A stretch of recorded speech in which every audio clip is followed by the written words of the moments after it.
예, 하나님 말씀을 보겠습니다. 하나님 말씀은 구약 성경 시편 1편 1절에서 6절 말씀입니다. 구약 성경 시편 1편 1절에서 6절 말씀을 한 절씩 교독하도록 하겠습니다. 복 있는 사람은 악인들의 꾀를 따르지 아니하며 죄인들의 길에 서지 아니하며 오만한 자들의 자리에 앉지 아니하고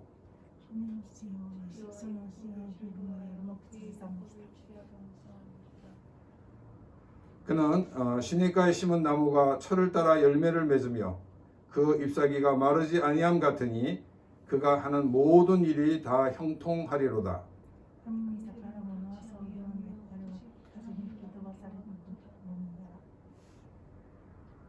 그러므로 악인들은 심판을 견디지 못하며 죄인들이 의인들의 모임에 들지 못하리로다.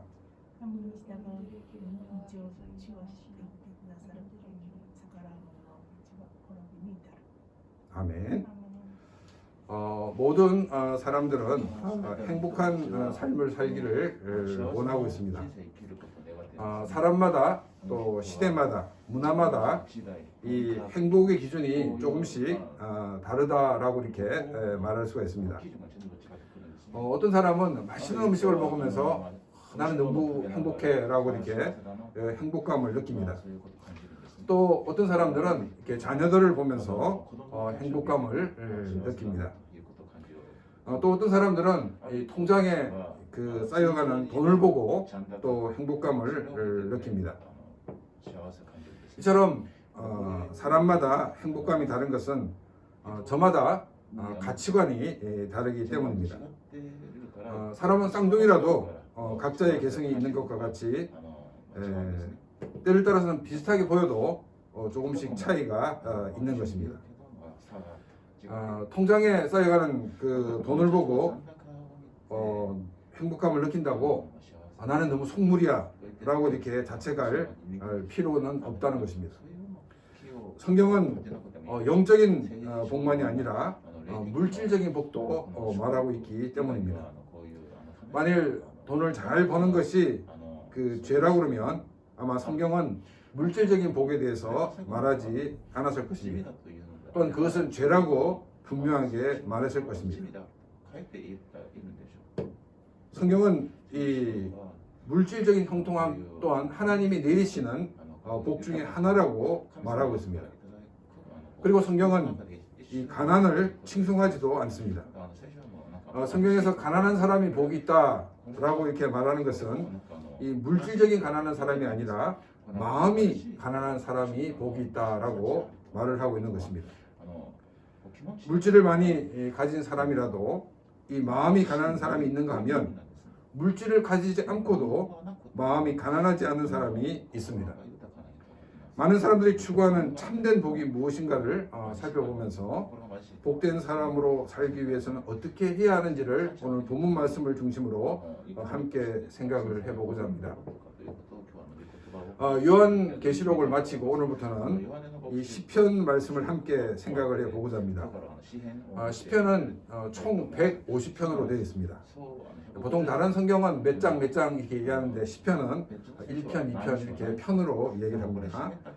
시편을 기록한 사람이 총 몇 명인지는 알 수가 없습니다. 왜냐하면 이 150편 중에서 이 50편 정도가 누가 기록했는지를 밝히고 있지 않기 때문입니다.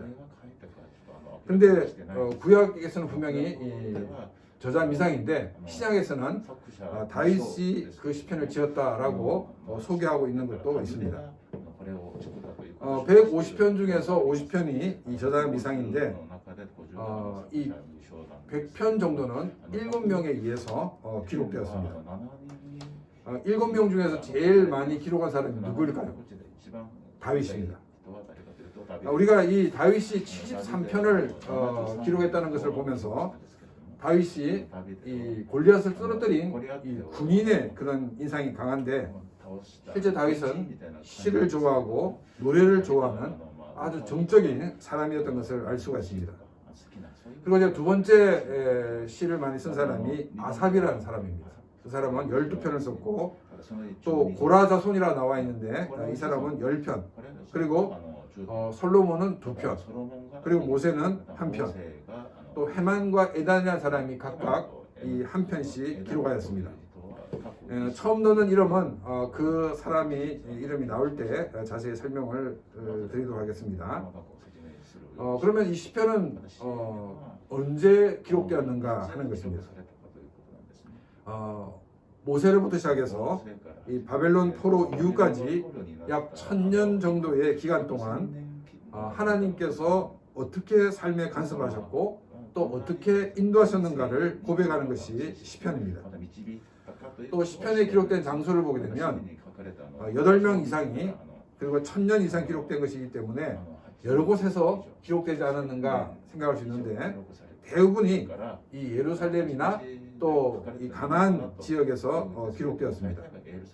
근데 이제 일부는 이스라엘이 아닌 다른 지역에서 기록되었는데 그 대표적인 것이 모세에 의해서 기록되는 시편입니다.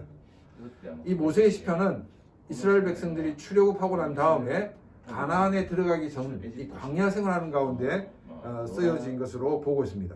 그리고 시편 137편의 경우에는 이스라엘 백성들이 바벨론 포로로 잡혀가서 바벨론에서 지은 시가 137편입니다. 또 이 시편은 크게 이 5개로 분류되어 있습니다. 그래서 제1권, 2권, 3권에서 5권까지 되어 있는데 1권이 1편에서 41편이고 2권이 42편에서 72편, 그리고 3권이 73편에서 89편, 4권이 90편에서 106편, 그리고 제5권이 107편에서 150편까지 되어 있습니다. 그래서 오늘부터 제1권인 그 41편까지 함께 말씀을 묵상을 해보고자 합니다. 이렇게 짧게 그 시편의 서론 부분을 말씀드린 이유는 뭐냐면 우리가 오늘 묵상하게 되는 이 시편 1편과 또 다음 주 묵상하게 되는 시편 2편이 시편 150편 전체의 주제를 설명을 하고 있기 때문입니다.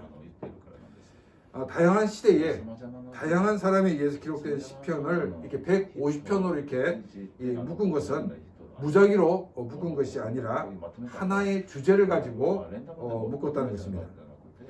이 방금 읽은 이 시편 1편 1절을 보게 되면 이 복이라는 단어가 맨 먼저 등장합니다. 누가 복된 사람인가? 복된 사람은 어떤 삶을 사는가? 그리고 복된 사람은 어떤 복을 누리는가를 시편 150편을 통해서 보여주고 있는 것입니다. 오늘부터 우리가 시편을 묵상하면서 우리의 삶에 하나님이 주시는 복이 더욱 넘치는 그와 같은 계기가 되기를 바랍니다. 그리고 이 복이 홀로 넘침으로 많은 사람들이 이 복을 함께 누리는 그런 삶이 되기를 바랍니다. 삶은 혼자 누리는 것보다 함께 나누게 될 때 더 풍성해지는 것입니다. 하나님이 우리에게 내리시는 이 복이 홀로 넘쳐서 많은 사람들과 함께 나눔으로 더 풍성한 삶을 살게 되는 그런 귀한 계기가 되기를 바랍니다. 1절 말씀입니다.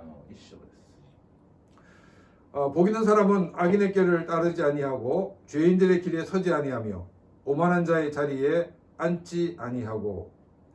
이 시편 1편 1절에서 복을 이야기하면서 복이 무엇인가를 정의를 내리지 않고 이야기를 서술하고 있습니다. 다짜고짜 복 있는 사람은 이렇게 이야기를 시작하고 있습니다. 복 있는 사람은 명예를 가진 사람이다. 복 있는 사람은 오래 사는 사람이다. 복 있는 사람들은 자식의 복이 많은 사람이다. 이렇게 복이 있는 사람은 이런 사람이다라고 시편 기자는 말하고 있지 않다는 것입니다. 명예를 가진 사람이든지 또 오래 산 사람이든지 자식의 복을 누리는 사람이든지 또 돈이 많은 사람이든지 그것이 중요한 것이 아니라 복 있는 사람은 이런 모습을 가지고 살아가고 있다 하는 삶의 모습을 보여주고 있습니다. 먼저 복 있는 사람은 악인의 꾀를 따르지 않는다라고 말하고 있습니다. 이 꾀는 이 히브리 성경으로 조언이라는 뜻입니다. 복 있는 사람은 악한 사람에게 조언을 구하지 않는다는 것입니다. 자, 우리가 조언을 구할 때 어떤 사람에게 조언을 구합니까? 우리가 굉장히 그 존경하는 사람에게 조언을 구할 것입니다. 또 내가 신뢰하는 사람에게 조언을 구할 것입니다. 또 어떤 사람에게 조언을 구하냐면 우리는 성공한 사람에게 조언을 구하게 되는 것입니다. 자, 그럼 여러분 한번 생각해 보십시오. 내가 존경하고 신뢰하고 있는데 이 사람이 내가 볼 때 크게 성공한 사람이 아닙니다. 그러면 이분이 나에게 조언해 주는 것을 따를 가능성이 높습니까? 아니면 성공한 사람이 나에게 이렇게 해라 라고 얘기한 그 조언을 따르기가 쉽습니까? 우리는 성공한 사람의 그 조언을 따를 가능성이 많습니다. 왜냐하면 이 조언을 구하고 있다는 것 자체가 실패를 하기 위해서 조언을 구하는 사람은 아무도 없습니다. 다 이 조언을 얻어서 성공하기 위해서 조언을 구하는 것입니다. 그렇기 때문에 성공한 사람의 조언을 따르는 것은 당연한 것입니다.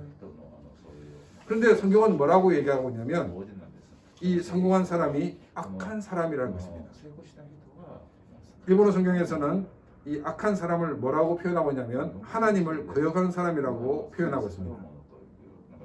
이렇게 표현하게 된 이유는 뭐냐면 시편 1편 전체의 그 악인의 모습이 하나님을 거역하는 모습으로 보여주기 때문입니다. 악인 중에는 착한 악인은 아무도 없습니다. 하나님 앞에서 악을 행하는 것이기 때문에 그것은 하나님을 거역하는 것입니다. 크리스천들은 그렇기 때문에 악인의 길을 걸어서는 안 되는 것입니다. 이 악인이 조언을 해준다라는 이 말은 이 악인이 성공한 사람이라는 것을 우리에게 말해주고 있습니다. 우리는 이 성공 신화에 빠져서 수단과 방법을 가리지 않고 성공만 하면 된다는 그런 생각을 가지기 쉽습니다. 성공 신화를 따라가 수단과 방법을 가리지 않고 노력하여 성공할 수 있을지 몰라도 이런 사람은 결코 복이 있는 사람이 아닌 것입니다. 또 복 있는 사람은 죄인의 길에 서지 않는다라고 말하고 있습니다. 시편 기자는 이 죄인, 이 악인에서 죄인이라는 이 단어를 바꾸어 표현하고 있습니다. 악인이 곧 죄인이다 하는 사실을 사람들에게 각인시켜주고 있습니다.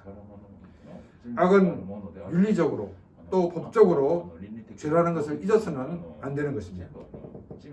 하나님을 거역하는 행위인 것입니다. 사람들이 수단과 방법을 가리지 않고 성공하려는 이유는 성공한 사람들에게는 윤리적으로 법적으로 분명히 죄인데 법적으로 죄가 아니라고 성공한 사람의 편에 서는 경우가 많이 있기 때문입니다. 이것을 부러워하지 말라는 것입니다. 이것이 부러워서 악한 사람의 입장에서 악한 사람을 지지하지 말라는 것입니다. 성공한 악한 사람을 부러워하면서 그들을 지지하는 이유가 무엇이라고 생각합니까? 물론 지지하지 않는 사람은 정말로 복된 사람입니다. 성공한 악한 사람을 부러워하면서 그들을 지지하는 이유는 자기도 수단과 방법을 가리지 않고 성공하고 싶기 때문입니다. 이것은 죄인의 길에 서는 것입니다. 우리가 복 있는 사람이 되기 위해서는 수단과 방법을 가리지 않고 성공한 사람을 자신의 롤 모델로 삼아서는 안 된다는 것입니다. 복 있는 사람은 오만한 자의 자리에 앉지 않는다라고 말하고 있습니다.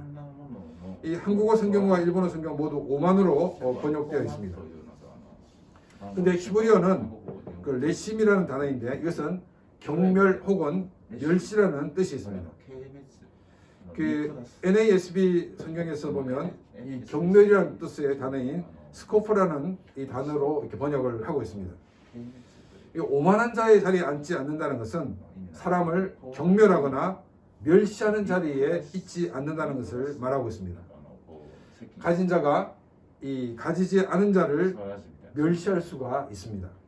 또 가지지 않은 사람이 이 가진 사람을 경멸할 수가 있습니다. 이 복 있는 사람들은 바로 사람을 경멸하는 사람이 아니라고 성경은 우리에게 말하고 있습니다. 무엇을 가졌다고 복 있는 사람이라고 성경은 말하고 있지 않습니다. 그렇다고 무엇을 가지지 않는 자가 복이 있는 사람이라고도 말하고 있지 않습니다. 무엇을 가지고 있느냐, 가지지 않느냐가 중요한 것이 아닙니다. 악인의 성공 신화를 부러워하지 않는 자가 복된 사람입니다. 그리고 자신도 그 신화에 동참하려고 악인을 두둔하는 입장에 서지 않는 사람이 복된 사람입니다. 그리고 사람을 경멸하거나 멸시하지 않는 사람이 바로 복된 사람입니다. 내가 무엇을 가지고 있느냐 없느냐가 문제가 아니라는 것입니다. 그런데 우리는 내가 무엇을 가지고 있느냐 가지고 없느냐로 복이나 행복을 측정하려고 하고 있습니다. 성경은 내가 무엇을 가지고 무엇을 이룬다로 복 있는 사람이라고 말하고 있지 않습니다. 내가 아무것도 가지고 있지 않아도 악인의 성공을 부러워하고 그 길을 가기를 원한다면 이 사람은 복 있는 사람이 아닌 것입니다. 또 반면 많은 것을 가지고 있으면서도 악인의 성공에 대해서 문제의식을 가지고 이런 사회 문제를 건드려야 된다고 생각하고 있다면 이 사람이 복된 사람인 것입니다. 우리는 성경이 인정하는 그런 복된 사람이 되어야 하는 것입니다. 또 우리 속에는 기왕이면 성경도 인정하고 세상이 인정하는 그런 사람이 되기 원하는 것이 어떻게 보면 우리 모두의 심정이 아닌가 생각이 됩니다. 2절 말씀을 보겠습니다. 오직 여호와의 율법을 즐거워하여 그의 율법을 주야로 묵상하는도다. 영어 성경, 일본어 성경, 한국 성경 모두 이 히브리어 성경에 접속사가 있는데 그 접속사가 모두 빠져 있습니다. 히브리 성경에는 이 맨 처음에 어떤 단어가 나오냐면 키라는 이 접속사가 나와 있습니다. 이 키는 왜냐하면이라고 그 이유를 설명하고 있습니다. 그러니까 지금 1절의 이유를 2절에서 설명을 하고 있습니다. 어떻게 복 있는 사람의 삶을 살게 되었는가라고 그 이유를 설명을 하고 있습니다. 또 이제 그 일본어 성경과 영어 성경을 보면 이게 주라고 번역되어 있는데 그 한국 성경은 여호와 야훼로 되어 있습니다. 그 히브리 성경은 야훼로 되어 있습니다. 제가 누차 말씀을 드리지만 야훼는 단어가 왜 중요하냐면 하나님께서는 약속하시고 그 약속을 이루시는 하나님을 강조할 때 이 야훼라는 단어가 나온다는 것입니다. 오직 여호와의 율법을 즐거워한다라고 말하고 있습니다. 이 하나님의 말씀을 즐거워한다는 것은 하나님의 말씀인 성경만이 기쁨이라는 것입니다. 이것은 또 다른 말로 성경만이 인생 가치관의 근거가 되고 있는 것을 말하고 있습니다. 우리 각자의 인생의 가치관은 어디에 근거하고 있습니까? 우리는 성경이 아니라고 하는 것을 나도 함께 아니라고 말하고 그 말씀을 따르고 있습니까? 아니면 그렇지만 이라고 이렇게 접속사를 넣고 성경과 다른 길을 가고 있습니까? 성경이 인정하고 세상이 인정하는 복 있는 사람이 되기 원한다 그러면 우리는 먼저 성경이 인정하는 복 있는 사람이 되어야 됩니다. 그렇게 될 때 우리는 세상으로부터 복 있는 사람이라고도 인정을 받게 됩니다. 그럼 우리가 이것은 너무 늦은 것 같으니까 세상 사람이 원하는 그 복을 따르게 되면 우리는 참된 복을 누리지를 못하게 된다는 것입니다. 왜냐하면 세상의 복을 따라가다 보면 우리는 성경이 인정하는 그 복된 사람이 될 수가 없기 때문입니다.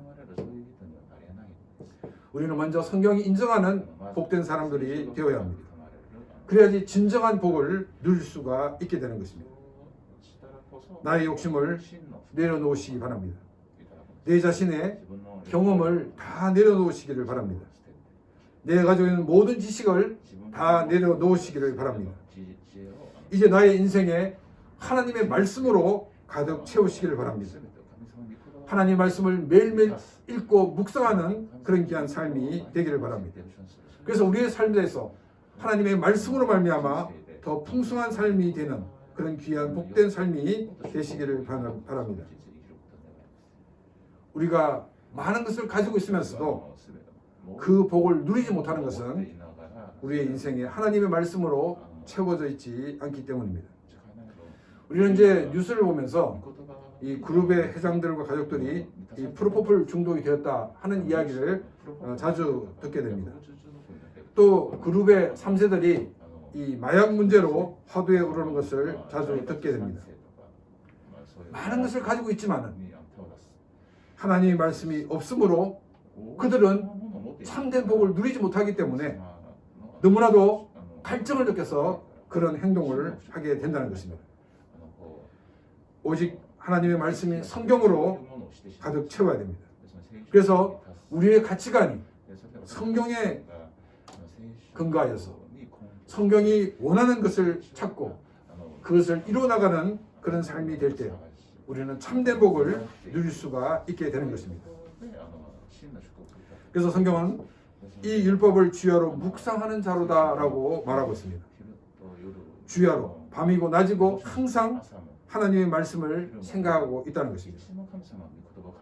모든 행동을 하나님의 말씀인 성경을 기준으로 살고 있다는 것을 말하고 있습니다. 이 말씀에 대한 묵상은 이 명상이 아니라는 것입니다. 말씀을 묵상하는 것은 그 말씀을 붙들고 살아가기 위해서입니다. 하나님의 말씀을 많이 하는 것이 중요합니다. 왜냐하면 성경을 많이 하면 많이 할수록 하나님이 기뻐하시는 길을 더 많이 알기 때문에 우리는 그 길을 갈 수가 있게 됩니다. 그러나 우리가 성경을 알고만 있고 그 말씀대로 행하지 않으면 그것은 말씀을 묵상한 삶이 아닌 것입니다. 생각으로 끝나면 그것은 명상에 불과한 것입니다.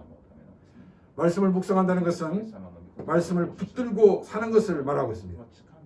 하나님의 말씀을 우리의 삶에 적용시켜 나가는 것을 말하고 있습니다. 하나님의 말씀을 삶에 적용시켜 나갈 때 우리의 환경을 변화시켜 나가시는 하나님의 놀라운 능력을 우리는 경험할 수가 있게 됩니다. 하나님께서는 이스라엘 백성들을 이 가나안 땅으로 인도할 때 요단강을 건너게 하셨습니다. 그런데 요단강을 건널 때는 이 홍해를 건너는 것처럼 하나님께서 갈라놓고 난 다음에 건너라고 말씀하지 않으셨습니다. 성경은 그때 우기였기 때문에 이 비가 많이 와서 강둑까지 물이 차 있다라고 말하고 있습니다. 그런데 하나님은 건너라는 것입니다. 우리가 이 물에 빠져 죽으면 어떡합니까? 이런 두려움 때문에 요단에 발을 디디지 않았다 그러면 그들은 요단강을 건너지 못했을 것입니다. 그러나 하나님의 말씀을 신뢰하고 한 발을 내디딜 때 이 요단강 물이 물러나서 길이 되었다라고 성경은 말하고 있습니다. 불가능하게 보이더라도 우리가 그 하나님의 말씀을 붙들고 그 말씀을 따라가는 삶이 되기를 바랍니다. 하나님의 신실성을 믿고 담대히 그 말씀대로 순종하는 그런 귀한 삶이 되기를 바랍니다. 3절입니다. 그는 시냇가에 심은 나무가 철을 따라 열매를 맺으며 그 잎사귀가 마르지 아니함 같으니 그가 하는 모든 일이 다 형통하리로다. 3절에서는 복 있는 사람에 따르는 이 복이 무엇인가를 설명하고 있습니다. 팔레스타인은 이 우기와 건기로 나눠져 있습니다. 우기에만 비가 오고 건기에는 비가 오지 않습니다. 우기 때는 이 분명히 강이었는데 건기 때는 말라붙어가지고 강인지 아닌지 모르는 그런 정도 건기가 계속된다고 합니다. 그런데 이 분명히 그 물이 흐르지 않는 강인데, 근데 그걸 파보면 그 속에 물이 이렇게 흘러가는 것을 보게 됩니다. 요즘은 이제 이 물 걱정을 그렇게 크게 안 하고 있는데, 제가 고등학생 때만 하더라도 한국에서는 이 가뭄 때문에 굉장히 힘든 경우가 많았습니다. 특별히 이 농민들이 많은 고생을 하였습니다. 그래서 비가 오지 않으면 어떻게 하냐면 나중에 이 마른 그 시내에 가서 그 시내를 파게 됩니다. 그러면 윗부분은 분명히 말라 있었는데 좀 파다 보면 이 그 흙이 젖어 있는 것을 보게 됩니다. 그래서 그걸 더 깊게 파면은 그게 물이 고이게 됩니다. 그래서 그 물을 이용하였습니다. 강 바닥이 말랐어도 그러나 보이지 않는 곳으로 물이 흐르고 있다는 것입니다. 그래서 시냇가에 심은 나무가 때를 따라서 열매를 맺고 또 풍성한 그 잎을 가지고 있는 것은 눈에는 보이지 않지만 그 강바닥 밑으로 흐르는 물 때문에 이 나무는 많은 열매를 맺고 항상 풍성한 잎을 가지게 된다는 것입니다. 바로 복 있는 사람은 이런 사람이라는 것입니다. 우리 눈에는 직접 보이지 않지만 그러나 그 하나님이 공급해 주시는 힘을 통해서 풍성한 삶을 살게 될 것을 말하고 있습니다. 시편 기자는 이것을 그가 하는 모든 일이 다 형통하리로다라고 말하고 있습니다. 일본어 성경은 번영이라고 되어 있습니다. 이 히브리어 성경은 그 야슬리아라는 단어인데 이것은 형통하다라는 단어 뜻보다는 이 번영하다라는 뜻이 더 가깝습니다. 우리 형통하다라는 것은 그 모든 것이 잘 된다는 의미입니다. 이 번영하다는 것은 모든 일이 잘 되는 것 플러스 좋은 결과가 있다는 것입니다. 큰 의미로는 같은 뜻이지만은 구체적으로 보면 한쪽은 그냥 잘 된다라는 표현이고 또 한쪽은 이 잘 될 뿐 아니라 거기에 대한 결과도 좋은 것들이 많다라는 것 같은 뜻이 있다는 것입니다. 만일 나무에 나뭇잎만 있고 열매가 없다면 그것은 아무런 유익이 없습니다.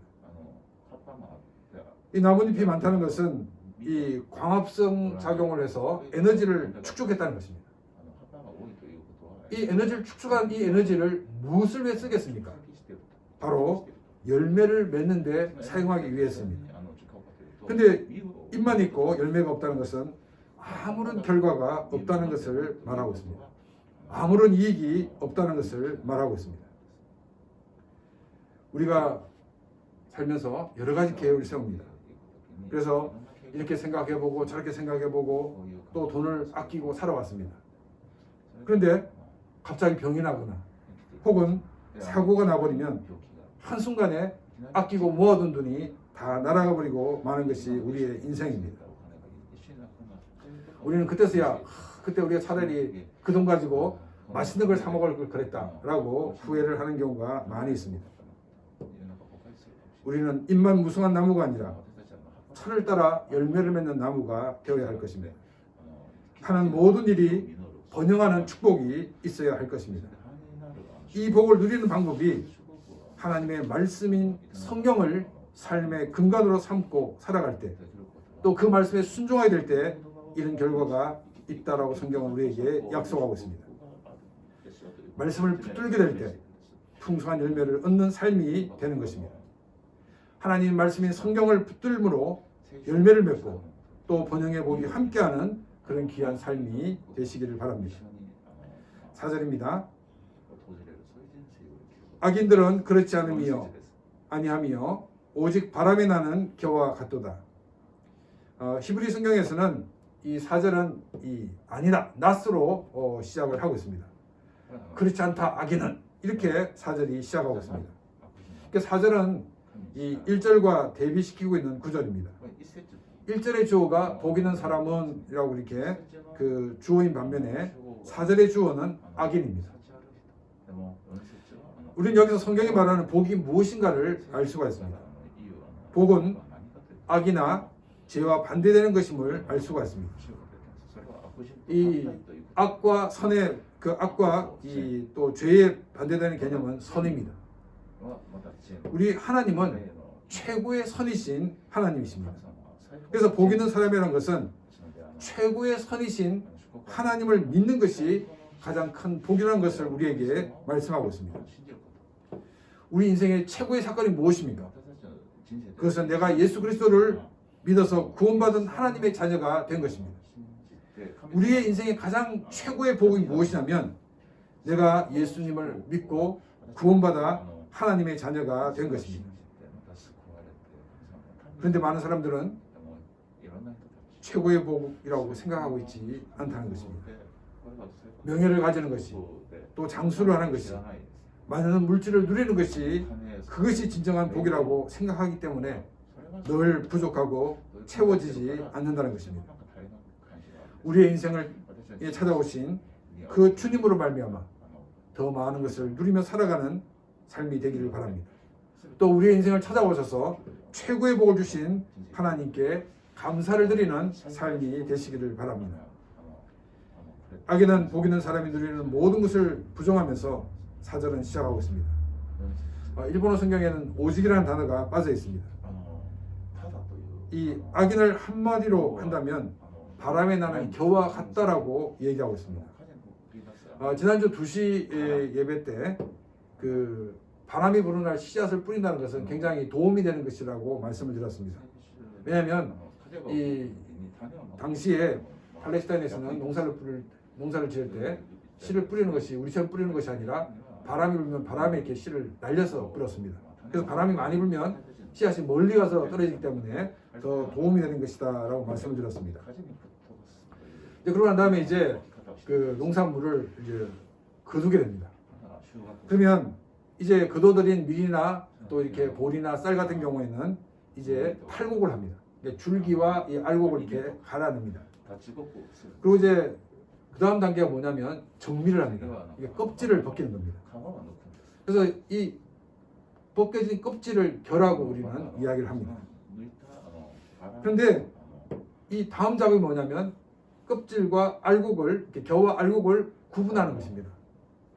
지금은 이제 기계로 다 분류를 하지만 옛날에는 바람이 불면 이렇게 훅 던져가지고 이 겨 껍질은 다 날아가고 이 알곡만 이게 떨어지게 됩니다. 지금 이제 이 장면은 알곡과 결을 이렇게 가리는 것 같은 장면을 우리에게 보여주고 있습니다.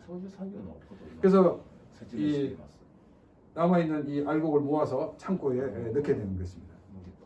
근데 예수님께서 천국 비유를 하실 때 이 가라지와 알곡을 구분한다라고 얘기하고 있습니다. 그래서 알곡은 창고에 넣고 가라지는 이 불에 태운다라고 말하고 있습니다. 지금 이 광경은 무슨 광경이냐면 심판을 얘기하고 있습니다. 하나님께서 심판하시고 그들에게 벌을 내리시는 장면을 이야기를 하고 있습니다. 그래서 5절에서 구체적으로 그것을 말하고 있습니다. 그러므로 악인들은 심판을 견디지 못하며 죄인들이 의인들의 모임에 들어오지 못할 것이다. 심판에 견디지 못한다는 것은 하나님으로부터 심판을 받아 형벌을 받게 될 것을 우회적으로 표현하고 있는 표현입니다. 죄인들이 심판을 받아 영원한 형벌을 받을 것이기 때문에 의인들의 모임에 들어오지 못한다라고 성경은 말하고 있습니다. 복 있는 사람, 즉 하나님을 믿는 이 믿음의 사람과 악인, 즉 하나님을 거스리는 사람들은 확연히 다른 결과를 맞이하게 될 것이라고 말하고 있습니다. 6절입니다. 무릇 의인들의 길은 여호와께서 인정하시나 악인들의 길은 망하리로다. 이 6절도 그 히브리어 성경에서는 키라는 접속사가 있습니다. 왜냐하면이라고 그 이유를 설명하고 있습니다. 왜냐하면 아신다 야훼가 이렇게 번역할 수가 있습니다. 이 한국어 성경은 그 인정하신다라고 되어 있지만 이 원어 성경은 안다라는 동사입니다. 야훼께서 무엇을 아시냐면 의인의 길을 아신다는 것입니다. 의인이 어떤 가치관을 가지고 있는지, 어떤 삶을 살고 있는지 다 알고 계시다는 것입니다. 그리고 악인들의 길을 망할 것을 알고 계신다는 것입니다. 이 말은 하나님께서 계획하신 대로 모든 것이 이루어질 것을 말하고 있습니다. 우리 인생에 하나님이 정하신 가장 큰 복은 하나님을 믿고 하나님을 아는 것입니다. 나머지는 옵션으로 주어진 것입니다. 이제 보면은 매장에서 어떤 물건을 사면 어떤 이제 기념품을 하나씩 준다고 할 때 어떤 사람들은 그 기념품을 모으기 위해서 물건을 사는 사람도 있습니다. 이것은 주객이 전도된 것입니다. 어떤 사람들은 자기는 기내식을 먹기 위해서 비행기를 탄다라는 사람도 있습니다. 비행기 탈 돈으로 사실 기내식보다 더 맛있는 것 같은 것을 사 먹을 수 있는데 기내식을 먹기 위해서 비행기를 탄다는 것은 굉장히 주객이 전도된 모습입니다. 우리의 인생의 가장 중요한 복은 하나님을 믿는 것입니다. 하나님을 아는 것입니다. 근데 우리는 이것을 중요하게 여기지 않고 옵션으로 주어진 것을 우리는 더 추구하고 그것을 따라가는 모습들이 우리의 삶의 모습입니다.